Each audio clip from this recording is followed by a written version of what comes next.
Oh, hi there. I didn't notice you there. Anyway, hi, I'm Patrick. I'm here to tell you a little bit about language and Chapter 5. In Chapter 5, we to specifically discuss the 6 features of language. And today I'm going to discuss these 6 features with you. This video might get a little bit lengthy, so please bear with me. Feature number 1 is that language is symbolic. Now I'm going to show you what some people might call a word. I want you to pause the video and I want you to write down whatever you think of when you see this combination of letters. So I'm going to show it to you, pause the video, write down what you think of when you see this, and then once you've written that down, I want you to unpause the video. So what you wrote down there was not these letters, hopefully. Hopefully what you wrote down was something else. And that's because these letters are symbolic of something greater. And that's what the first feature of language, of the nature of language, is that language is symbolic. Each individual squiggle on this piece of paper stands for something, and we give meaning to it. But we give meaning to it. It doesn't have inherent meaning. Which brings us to our second part of the nature of language, of the features of language, and that is that language is arbitrary. So, if I showed you this word right here, I think we would all agree that this word doesn't mean anything.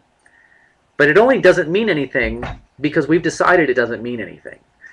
The only difference between this and this is the number of letters and the fact that we assign meaning to this, but we do not assign meaning to this. So that's why we say language is arbitrary. If enough people decided tomorrow to start calling a crunchy red or green fruit a fliff-guggle, we would all start calling it a fliff-guggle because that is what we have decided it means within our group of people, this culture or culture we belong to. The third part of the nature of language is that it is governed by rules. This includes phonological rules, syntactic rules, semantic rules, and pragmatic rules. Phonological rules tell us how to pronounce something. For example, we know in the English language that that is apple. Apple. Because that's what we would learn from learning phonological rules. Phonological rules, along with these other rules, tell us how to use language appropriately. You'll notice that syntactic rules are sometimes misused, especially by people like Yoda. Trust me, you shall. That does not follow the syntactic rules that we have in the English language. If you happen to know Spanish, you'll notice that English and Spanish don't follow the same syntactic rules. For example, adverb and adjective placement are different in the English language than they are in the Spanish language. Meaning that if you literally translated something from English to Spanish, it would be in the wrong order, and you would need to reorder the words to have it make sense. The fourth part of the nature of language is that language has layers of meaning. It has both connotative and denotative meanings. Think back to what you wrote down when I put this word up there. I'm betting many of you wrote down something along the lines of a fruit, or maybe you even drew a fruit. I'll bet some of you wrote down the word computer. Is that perhaps the case? Or maybe you even wrote something like iPhone or iPad, because this has layers of meaning. It is not just literally a fruit, it is also other things to different people. The denotative meaning of something is also known as the dictionary definition, something that the dictionary agrees it means, whereas the connotative meaning is something that has more of an alternate meaning or perhaps even an emotional meaning, which brings us to the semantic triangle, which is another part of the layers of meaning. When I have the word apple, you have a semantic triangle. In one part of the triangle, you have the word, and another part of the triangle, you have the actual literal picture, which is up here. That is my picture of an apple. And then down here, you have the emotional connection, which for me is my grandmother baking apple pie. And that is as good as my artistry gets. I forgot to draw the line there, but you see it creates a triangle. Apple has both a literal, a connotative a denotative meaning, as well as a more connotative meaning, which is more of an emotional connection for me. Another word you might think of is the word terrorism. Chances are when I say the word terrorism, you think of a lot of words, and those words might include things such as 9/11 or the World Trade Center.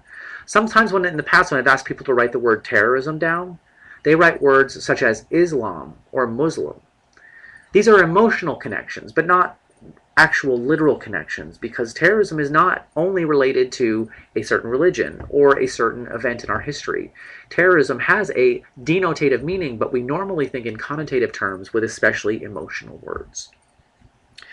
Language also changes in clarity.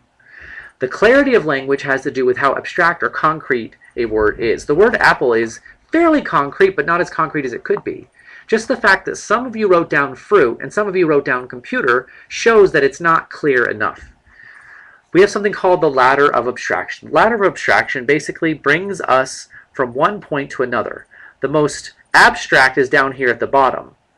A thing, an organic thing, a food, a fruit, a crunchy fruit, a red delicious apple. As you can see, the further up the ladder of abstraction we go, the more concrete we are. It's much clearer when I say a red delicious apple than when I say a piece of fruit or even a thing. So the more concrete we can be, the better we'll be at communicating. The final nature of communication has to do with context and culture. Based on our culture, language will change, and it's going to change even how we see the meanings of things. There's something called the Sapir-Whorf hypothesis. The Sapir-Whorf hypothesis is made up of linguistic determinism and linguistic relativity. Basically, what this tells us is that the language we are able to understand will shape the way we see things. Some people have even suggested that Sapir-Whorf hypothesis states that if you don't have a word for it, then it doesn't exist for you. This is a very contentious point amongst many people within the realm of communication and linguistics. Just know that your culture defines a lot about how you see language and how you use language. For example, if I used the word shag, I would probably be referring to a rug if I'm in the United States, because there's such a thing as a shag rug. But if I said the word shag in the UK, or if any of you have lived in the UK, you know that that's a word for a sexual act. And so this could be seen as offensive depending on what culture or context you're in. So today we looked at the 6 parts of the nature of communication. We looked at the fact that nature is symbolic, that the actual letters that make up language are symbols that stand for something else. Language is arbitrary. That is, the words themselves don't have any inherent meaning. We assign it meaning. That language is governed by rules, including phonological, syntactic, semantic, and pragmatic rules, and that we follow these rules in order to be understood fully. That language has layers of meaning, specifically denotative and connotative meanings that lead to the semantic triangle. And that language varies in clarity, that you have a ladder of abstraction that goes from abstract to concrete. And finally, that language is bound by both context and culture, and that the Sapir-Whorf hypothesis suggests that perhaps how we think about words and about language and about reality is actually defined by the language we know. And that is all I have for you on this topic of the nature of language. Please answer the questions below.